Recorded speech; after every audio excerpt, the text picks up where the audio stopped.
San Jose, California.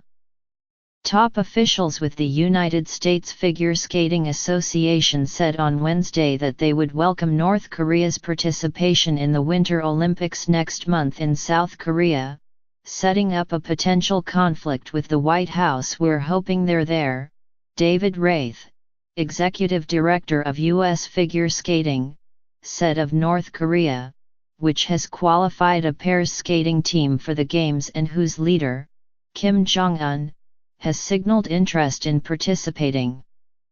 "It would be the safest place in the world." The Trump administration has been more equivocal.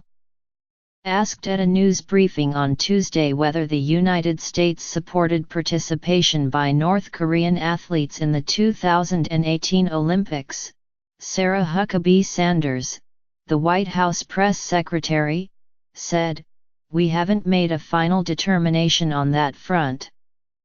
Samuel Auxier, the president of U.S. Figure Skating, speaking here at the United States Championships, which will determine the Olympic team, also raised the prospect that skaters might defy a call for a boycott of the Games if one came from President Trump. The president has not said anything publicly about a potential boycott. And after some ambiguous remarks last month by Nikki Haley, the American envoy to the United Nations, she tweeted that the U.S. looks forward to participating in the Winter Olympics, which begin February 9 in Pyeongchang, South Korea, about 40 miles from the demilitarized zone that divides the Korean peninsula. The possibility of a boycott surfaced again on Monday when Senator Lindsey Graham, Republican of South Carolina, wrote on Twitter that the United States should avoid the Games if North Korea participates. Allowing Kim Jong-un's North Korea to participate in Winter Olympics would give legitimacy to the most illegitimate regime on the planet, Senator Graham tweeted, referring to the North Korean leader. The tweet came even as South Korea and North Korea were taking steps to open a dialogue. Mr. Auxier chided Mr. Graham on Wednesday at a news conference, saying of political leaders, "I think they need to be careful saying things like that, because these athletes have worked so hard to get there. The Olympics should be above politics. They shouldn't be playing politics with this." The United States boycott of the 1980 Summer Olympics in Moscow, in retaliation for the Soviet Union's invasion of Afghanistan, was a disaster for many of the athletes who were not allowed to compete.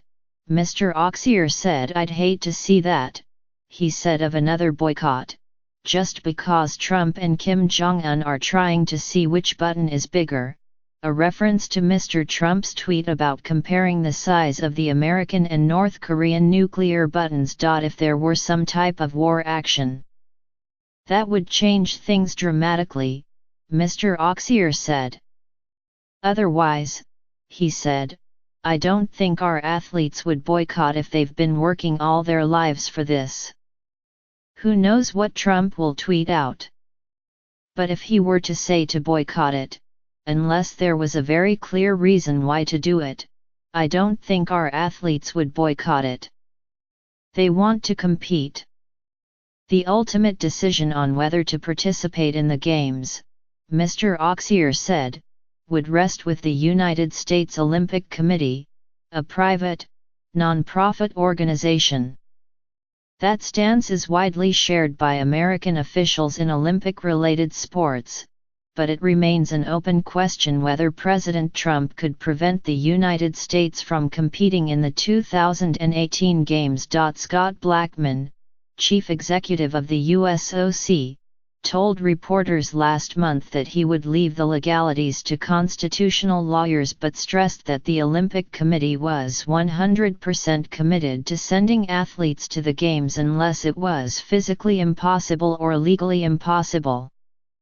Mark Jones, a spokesman for the U.S. Olympic Committee, reiterated that position on Wednesday night, saying in a telephone interview, "We intend to bring a full delegation to the Olympic Games and Paralympic Games."